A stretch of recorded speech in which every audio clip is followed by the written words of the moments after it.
এই যে চলে আসলাম আজকে রোজকারের মতো দুপুরের মেনু নিয়ে। ভাতটা ভালো গরম হয়েছে,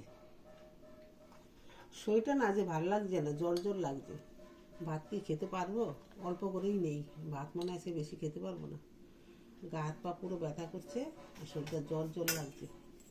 ওয়েদারের জন্য মনে শরীরটা এরকম লাগছে। তাই আজকে কি করেছি দেখো, এই যে টমেটো পোড়া দিয়ে রসুন দিয়ে বাটা করেছি, রসুন ধনেপাতা আর টমেটো দিয়ে। যদি একটু খেতে ইচ্ছে করে, মুখে একটু রুচি আসে, এটা খাবো। আর করেছি এই যে করেছি শাক, কলমি শাক।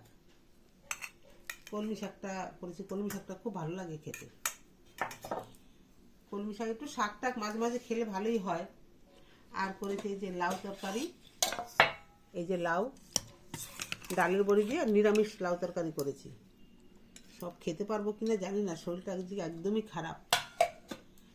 আর এই যে এখানে আছে দেখো ভোলা মাছের তরকারি, আলু দিয়ে বেগুন দিয়ে ভোলা মাছের তরকারি করেছি। তারপর ডাল আছে, ডালটা খাবো না, ডালটা খেতে ইচ্ছে করছে না। ওই পাঁপড় আছে, একটু খাওয়ার পরে একটু পাঁপড় কুরমুর কুরমুর করে খাবো।